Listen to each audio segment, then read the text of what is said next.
Au nom du Père et du Fils et du Saint-Esprit, la paix soit avec vous. Et avec vous. Frères et sœurs, aujourd'hui c'est un grand jour de fête comme nous venons de le chanter, une grande fête de l'Église qui célèbre la mémoire de tous les saints, tous ceux que nous connaissons parce qu'ils ont été canonisés, mais aussi tous ceux que nous ne connaissons pas, qui n'ont pas été signalés comme des saints, mais qui ont tout de même vécu la sainteté tout au long de leur vie et qui sont dans la plénitude de la lumière de Dieu.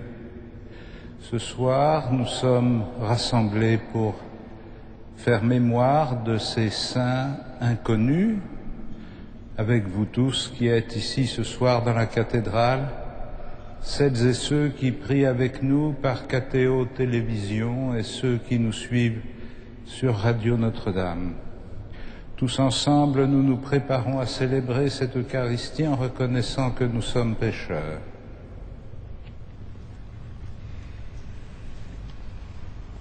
Je confesse à Dieu Tout-Puissant, je reconnais devant mes frères que j'ai péché en pensée, en parole, par action et par omission. Oui, j'ai vraiment péché, c'est pourquoi je supplie la Vierge Marie, les anges et tous les saints, et vous aussi, mes frères, de prier pour moi, le Seigneur notre Dieu. Et que Dieu Tout-Puissant nous fasse miséricorde, qu'il nous pardonne nos péchés et nous conduise à la vie éternelle.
Gloria in excelsis Deo.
Prions le Seigneur.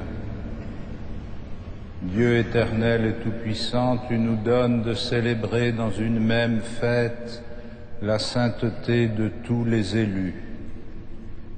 Puisqu'une telle multitude intercède pour nous, réponds à nos désirs et accorde-nous largement tes grâces, par Jésus-Christ, ton Fils, notre Seigneur et notre Dieu, qui vit et règne avec toi dans la communion du Saint-Esprit, maintenant et pour les siècles des siècles.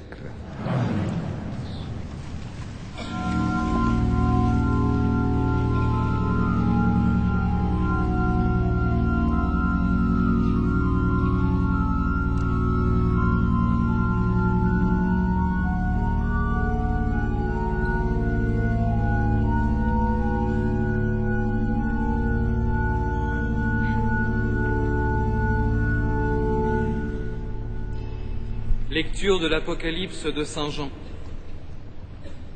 Moi, Jean, j'ai vu un ange qui montait du côté où le soleil se lève, avec le sceau qui imprime la marque du Dieu vivant.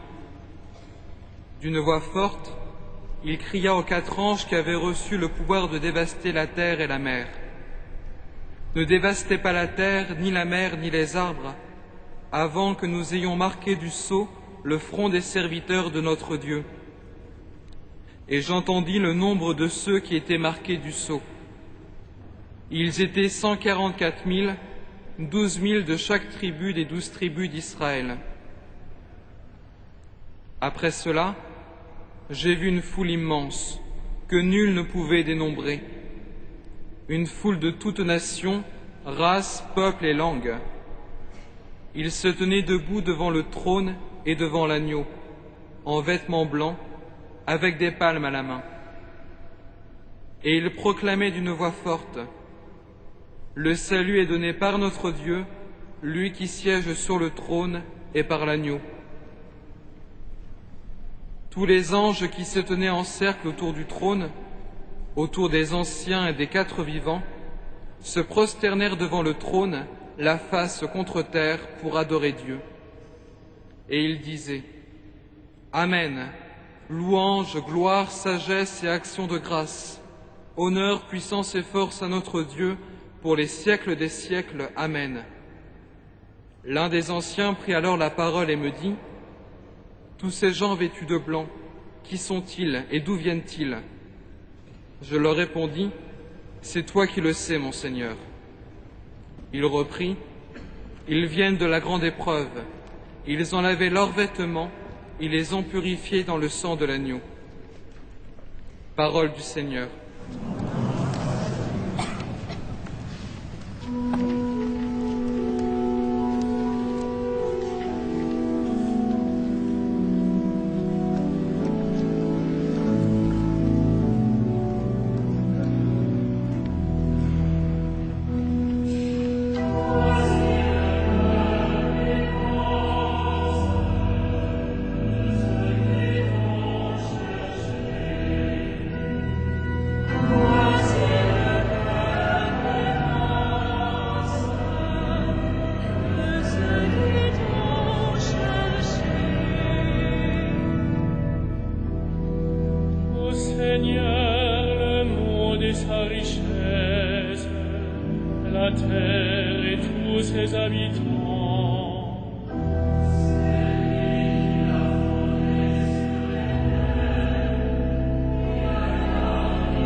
montagne du Seigneur et se tenir dans le lieu saint.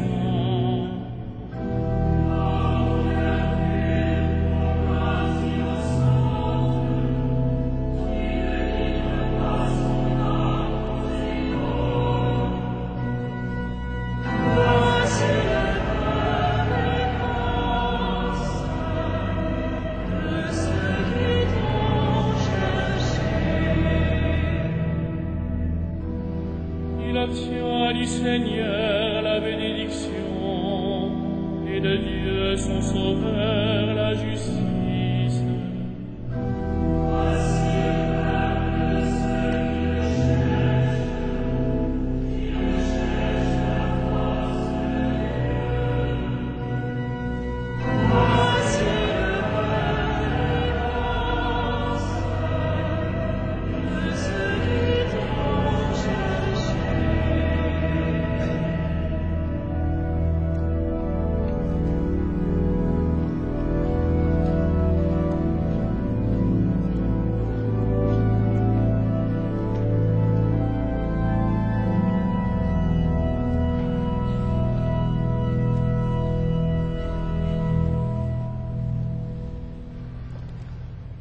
Lecture de la première lettre de Saint Jean. Mes bien-aimés, voyez comme il est grand l'amour dont le Père nous a comblés. Il a voulu que nous soyons appelés enfants de Dieu, et nous le sommes. Voilà pourquoi le monde ne peut pas nous connaître, puisqu'il n'a pas découvert Dieu. Bien-aimés, dès maintenant, nous sommes enfants de Dieu, mais ce que nous serons ne paraît pas encore clairement. Nous le savons, lorsque le Fils de Dieu paraîtra, nous serons semblables à lui, parce que nous le verrons tel qu'il est. Et tout homme qui fonde sur lui une telle espérance se rend pur comme lui-même est pur. Parole du Seigneur.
Le Seigneur soit avec vous.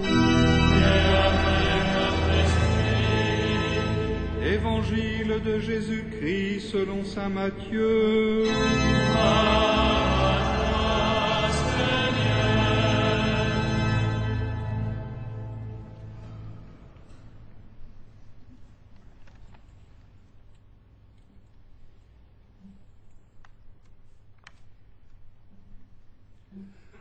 Quand Jésus vit toute la foule qui le suivait, il gravit la montagne. Il s'assit et ses disciples s'approchèrent. Alors, ouvrant la bouche, il se mit à les instruire. Il disait : « Heureux les pauvres de cœur, le royaume des cieux est à eux. Heureux les doux, ils obtiendront la terre promise. Heureux ceux qui pleurent, ils seront consolés. Heureux ceux qui ont faim et soif de la justice, ils seront rassasiés. Heureux les miséricordieux, ils obtiendront miséricorde. Heureux les cœurs purs, ils verront Dieu. Heureux les artisans de paix, ils seront appelés fils de Dieu. Heureux ceux qui sont persécutés pour la justice, le royaume des cieux est à eux. Heureux serez-vous si l'on vous insulte, si l'on vous persécute, et si l'on dit faussement toutes sortes de mal contre vous à cause de moi. Réjouissez-vous, soyez dans l'allégresse, car votre récompense sera grande dans les cieux. Acclamons la parole de Dieu.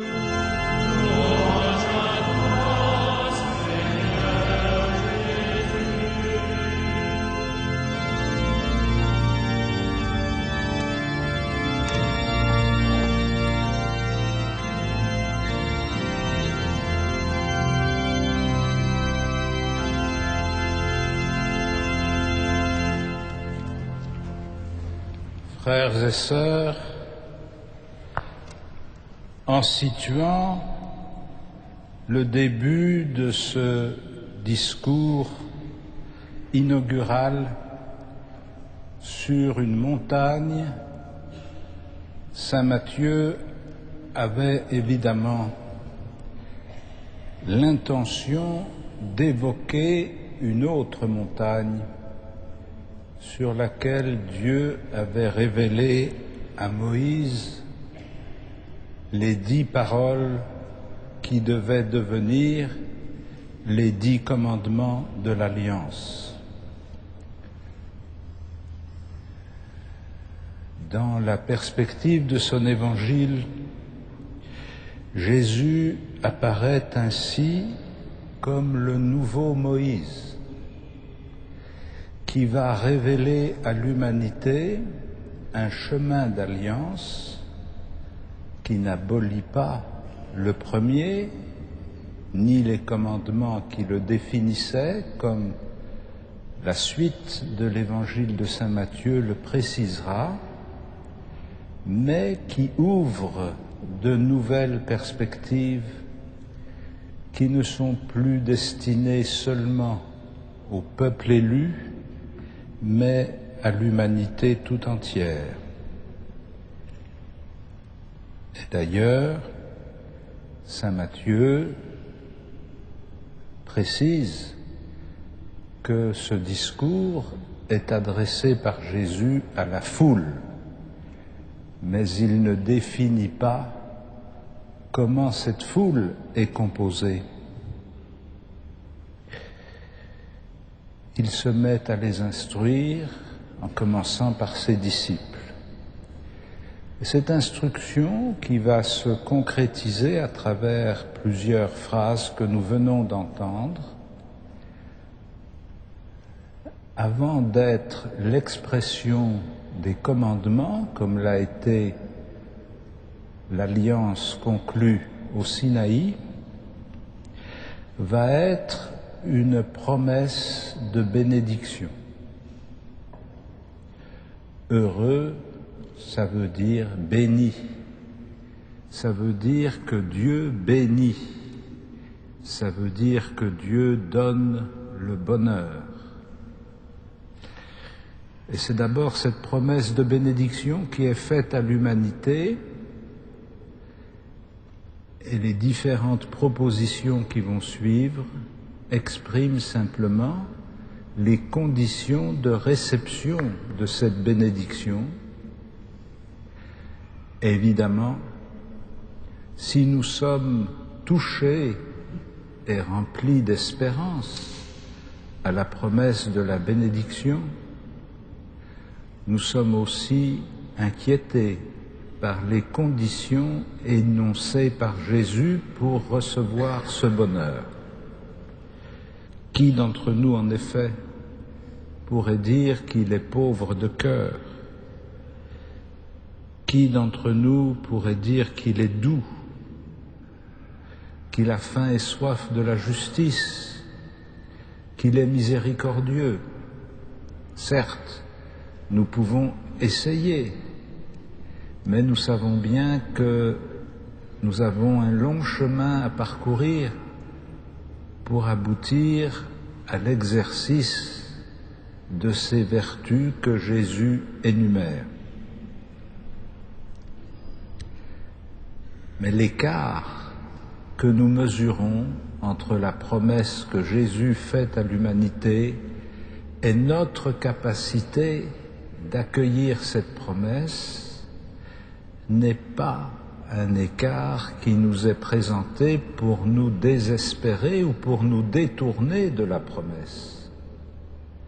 C'est au contraire un chemin qui nous est proposé, car nous savons qu'il y en a un qui a vraiment été pauvre de cœur, qui a été doux, qui a été artisan de paix, qui a été miséricordieux dans la plénitude, c'est Jésus lui-même. Celui qui accomplit à la perfection ces béatitudes, comme nous disons, c'est-à-dire ces commandements de l'amour, c'est le Christ lui-même. Et si nous pouvons espérer avoir une chance de recevoir cette bénédiction et de connaître le bonheur qu'il promet, c'est en nous efforçant de suivre son chemin et d'imiter sa manière de vivre. Ayez en vous, nous dit saint Paul dans l'épître aux Philippiens, ayez en vous les sentiments qui étaient dans le Christ Jésus.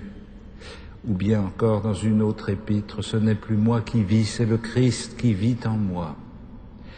Il veut nous faire comprendre que cette perfection de l'amour à laquelle nous sommes appelés n'est pas quelque chose qui est hors de notre portée, comme si seulement quelques personnes héroïques pouvaient y parvenir, mais que ça n'est pas non plus quelque chose que nous pouvons fabriquer par notre effort, comme si il suffisait de vouloir et de dompter en nous les désirs contraires.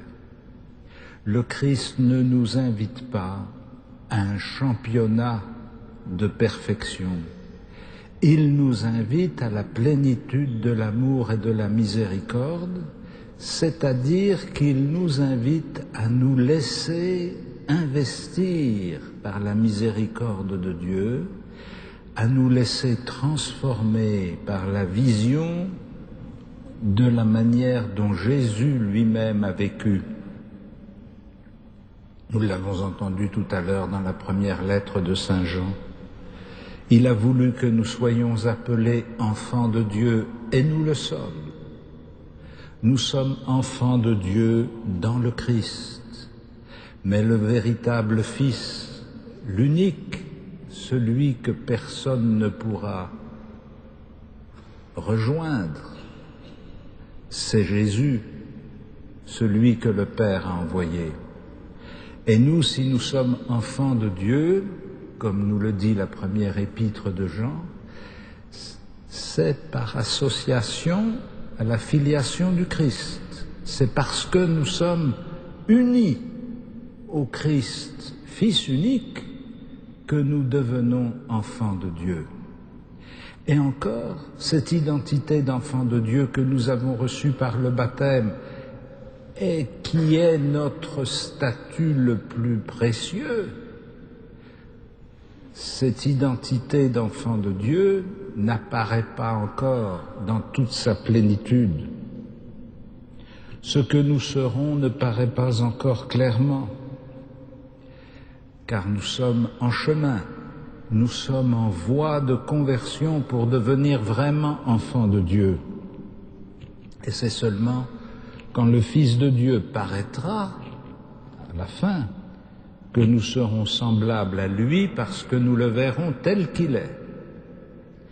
Ainsi, ce chemin qui mène à la plénitude du bonheur et qui mène à la sainteté est un chemin de communion avec le Christ, est un chemin de transformation de notre vie par la vie de Jésus, est un chemin où nous découvrons peu à peu, en méditant la parole du Christ, en contemplant les mystères de sa vie, en communiant à son existence par les sacrements, nous découvrons peu à peu qu'est-ce que ça veut dire que d'être enfant de Dieu et qu'est-ce que ça veut dire que de vivre en enfant de Dieu. Mais cette première ébauche, nous sommes enfants de Dieu, même si ce que nous sommes ne paraît pas encore pleinement, mais nous sommes enfants de Dieu en croissance, en développement. Cette première ébauche suffit à nous remplir d'espérance et de joie, car nous savons que nous pouvons parvenir à la plénitude. Nous savons que nous sommes tous appelés à devenir des saints, et la vision de l'Apocalypse, en nous indiquant la multitude innombrable de ceux qui entourent le trône de Dieu, veut nous signifier que cette sanctification de l'humanité n'est pas réservée à une petite élite, mais qu'elle est ouverte à tous ceux qui veulent répondre à l'appel de Dieu. Ainsi, quand nous célébrons ceux qui nous ont précédés, quand nous faisons mémoire de ces saints inconnus qui ont été les témoins de l'Évangile à travers leur manière de vivre, qui se sont laissés transformer par la puissance de l'amour, nous ne faisons pas mémoire simplement des plus grands que nous connaissons, mais nous faisons mémoire d'une multitude d'hommes et de femmes qui ont été sanctifiés dans la discrétion de leur existence quotidienne, de celles et de ceux qui ont cherché jour après jour à mettre l'Évangile en pratique dans leur vie, de celles et de ceux qui se sont laissés entraîner dans la suite du Christ au point que, quand ils ont connu l'adversité, quand ils ont connu la souffrance, quand ils ont connu l'insulte, quand ils ont connu la calomnie au nom du Christ, ils ne se sont pas révoltés, ils n'ont pas défilé pour défendre leur notoriété, ils se sont réjouis et ils ont été dans l'allégresse de participer, si peu que ce soit, à la passion de Jésus.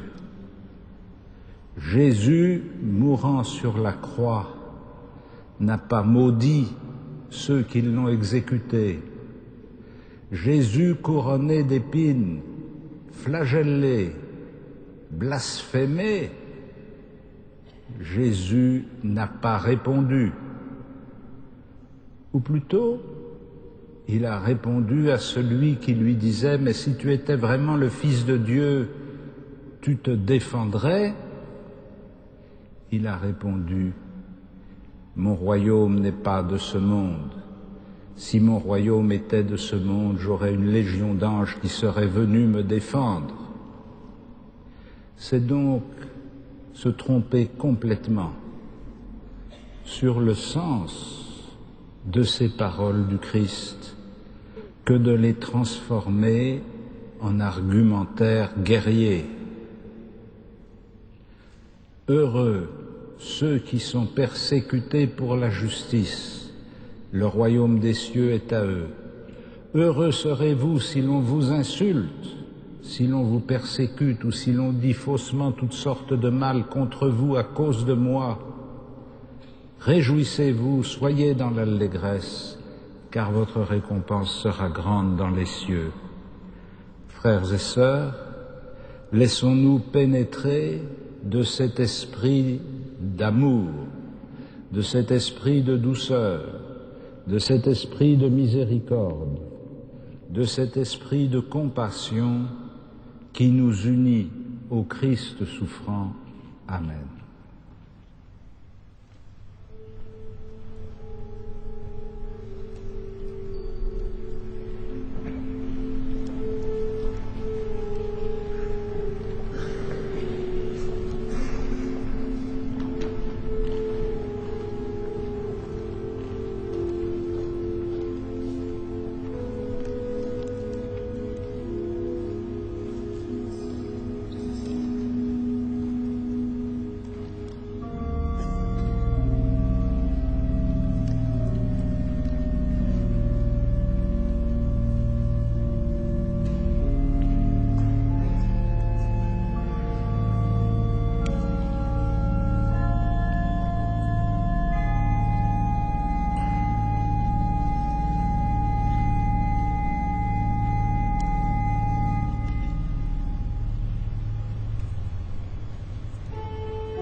Credo in unum Deum.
Prions ensemble au moment d'offrir le sacrifice de toute l'Église.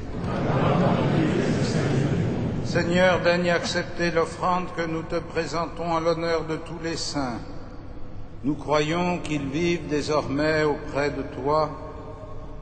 Accorde-nous de sentir aussi qu'ils interviennent pour notre salut par Jésus le Christ, notre Seigneur.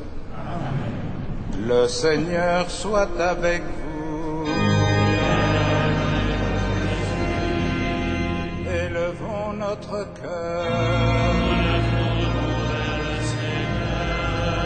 Rendons grâce au Seigneur notre Dieu.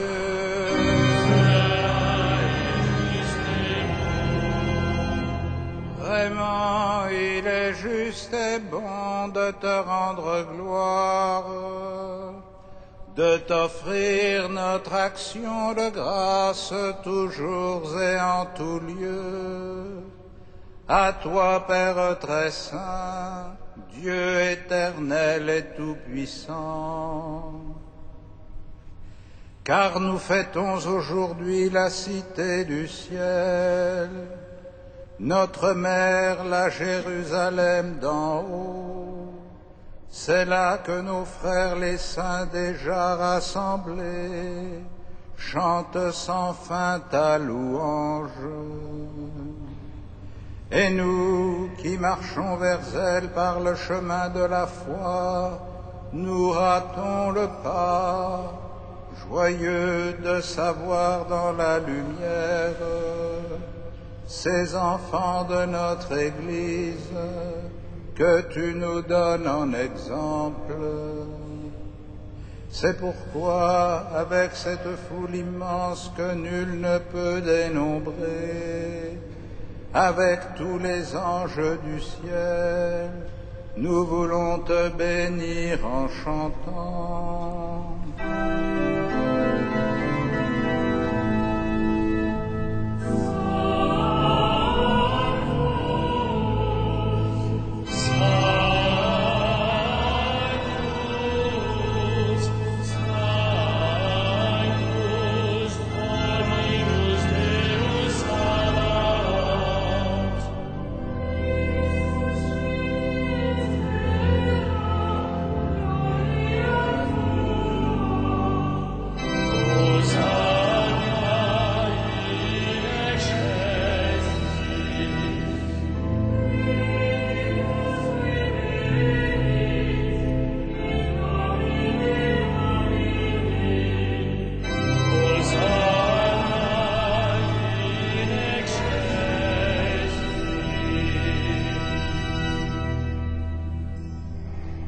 Tu es vraiment saint, Dieu de l'univers, et toute la création proclame ta louange. Car c'est toi qui donnes la vie, c'est toi qui sanctifies toutes choses par ton Fils Jésus-Christ, notre Seigneur, avec la puissance de l'Esprit Saint. Et tu ne cesses de rassembler ton peuple afin qu'il te présente partout dans le monde une offrande pure. C'est pourquoi nous voici rassemblés devant toi, et dans la communion de toute l'Église, nous célébrons le jour consacré à la mémoire de tous les saints. Ils ont suivi le Christ pendant leur vie, et à leur mort, ils ont reçu de lui la couronne de gloire. Par lui, qui est à l'origine de notre foi et qui l'amène à sa perfection, Dieu Tout-Puissant, nous te supplions de consacrer toi-même les offrandes que nous apportons. Sanctifie-les par ton Esprit, pour qu'elles deviennent le corps et le sang de ton Fils Jésus-Christ, notre Seigneur, qui nous a dit de célébrer ce mystère. La nuit même où il fut livré, il prit le pain, en te rendant grâce, il le bénit, il le rompit et le donna à ses disciples en disant : « Prenez et mangez-en tous, ceci est mon corps livré pour vous. »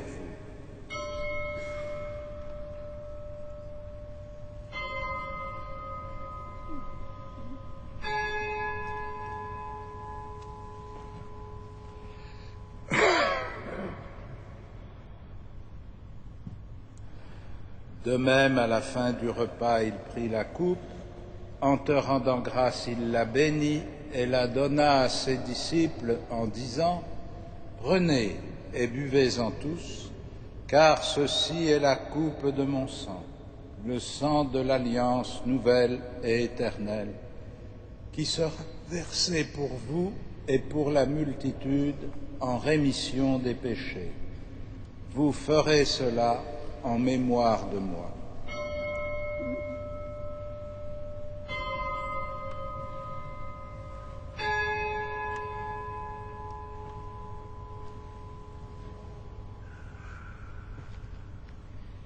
Il est grand le mystère de la foi.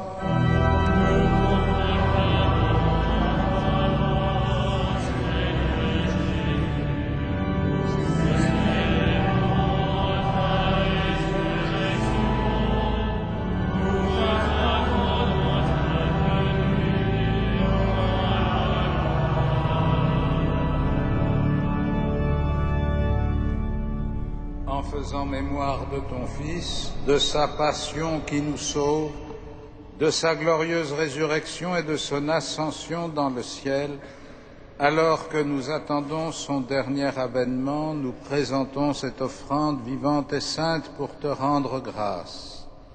Regarde, Seigneur, le sacrifice de ton Église et daigne y reconnaître celui de ton Fils qui nous a rétablis dans ton alliance. Quand nous serons nourris de son corps et de son sang et remplis de l'Esprit Saint, accorde-nous d'être un seul corps et un seul esprit dans le Christ, et que l'Esprit Saint fasse de nous une éternelle offrande à ta gloire, pour que nous obtenions un jour les biens du monde à venir auprès de la Vierge Marie, la bienheureuse Mère de Dieu, avec les apôtres, les martyrs, Saint Denis et tous les saints qui ne cesse d'intercéder pour nous.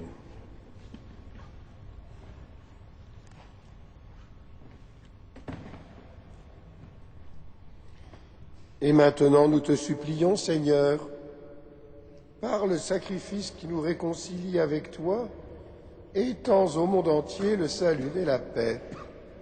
Affermis la foi et la charité de ton Église au long de son chemin sur la terre. Veille sur ton serviteur, le pape Benoît, notre évêque André, ses auxiliaires Michel, Jean-Yves et Jérôme, Éric et Renaud, l'ensemble des évêques, les prêtres, les diacres, tout le peuple des rachetés.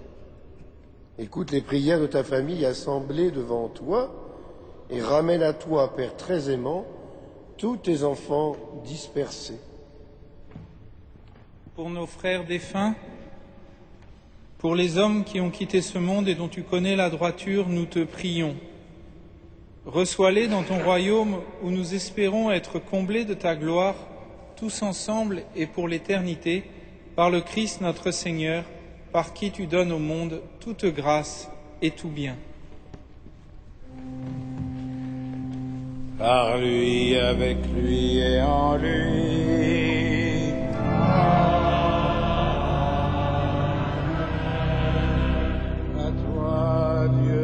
Père Tout-Puissant, dans l'unité du Saint-Esprit.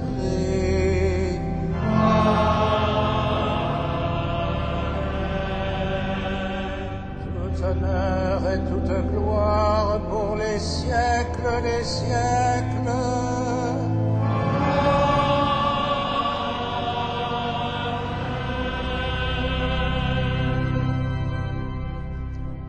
Unis dans le même esprit, nous pouvons dire avec confiance la prière que nous avons reçue du Sauveur.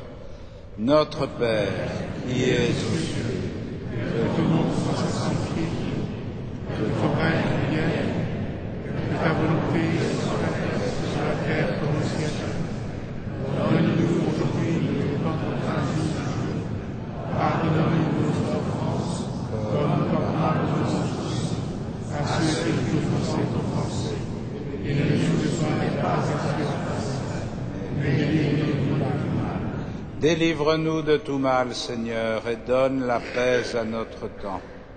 Par ta miséricorde, rends-nous libres du péché, rends-nous forts devant les épreuves en cette vie, où nous espérons le bonheur que tu promets et l'avènement de Jésus-Christ, notre Sauveur.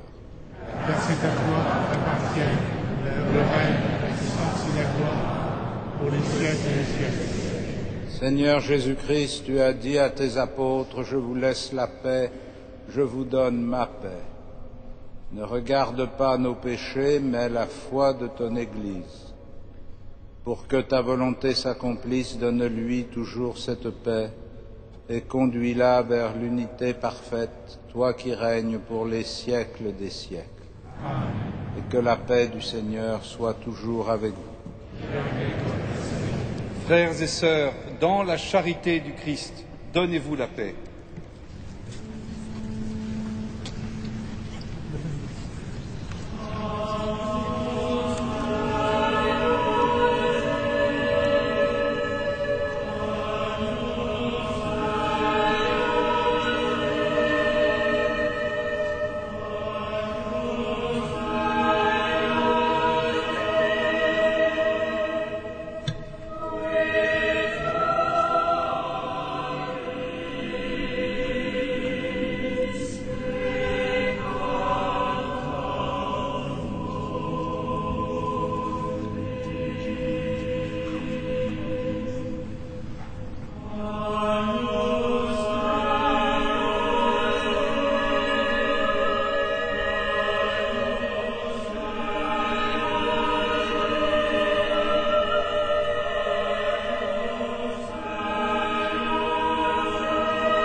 Heureux les invités au festin des noces de l'agneau.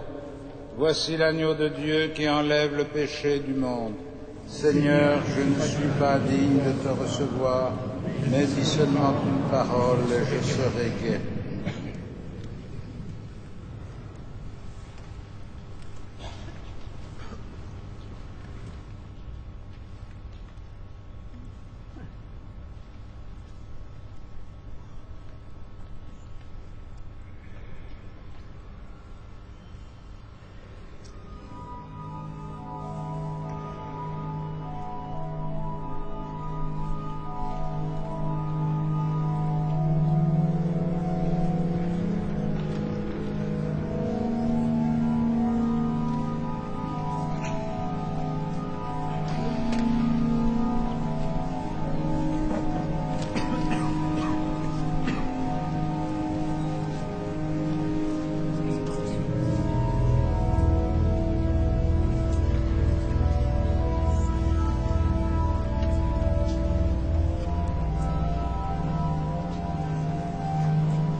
Frères et sœurs bien-aimés, quelques informations pour ces temps que nous vivons.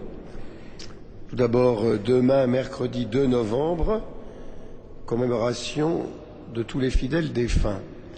Les messes sont à 8h, 9h, midi, célébrées par les chapelains et à l'intention de tous les défunts de l'année de la famille cathédrale, présidée par Monseigneur Antoine Héroard, qui prêchera notre récollection du personnel, et 18h15. Jeudi 3 novembre, adoration du Saint-Sacrement à 19h, vendredi 4 novembre, premier vendredi du mois, à 15h, vénération de la Sainte Couronne d'Épines. Dimanche matin 6 novembre, et tous les dimanches de l'hiver, tout dimanche matin, opération Chevet Notre-Dame, nous pouvons prêter main forte à nos amis de l'Ordre de Malte qui organisent des petits déjeuners pour les sans-abri du quartier dans le jardin du chevet de la cathédrale. On accède le dimanche matin par le square Jean 23. Enfin, pour celles et ceux qui peuvent le faire, à la demande de notre archevêque, nous pouvons rejoindre Monseigneur Moulin-Beaufort demain après-midi, donc 2 novembre, au cimetière du Montparnasse, à 15h30, pour la prière pour tous les prêtres morts pendant cette année dans le diocèse de Paris. Nous pourrons nous retrouver comme cela pour cette prière. C'est très important pour toutes ces personnes qui ont servi pendant toute leur vie l'annonce de la bonne nouvelle. Voilà, nous pouvons nous lever pour terminer notre prière.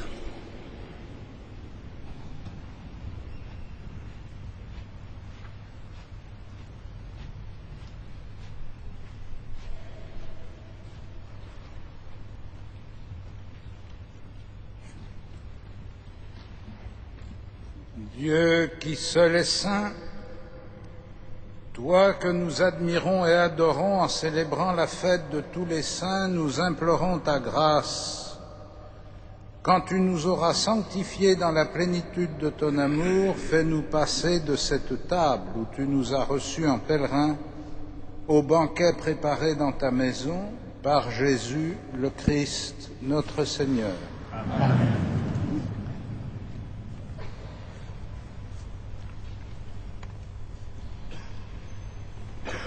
Le Seigneur soit avec vous, et que Dieu Tout-Puissant vous bénisse, le Père, le Fils et le Saint-Esprit.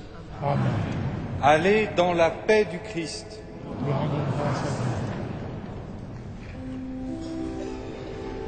Salve Regina.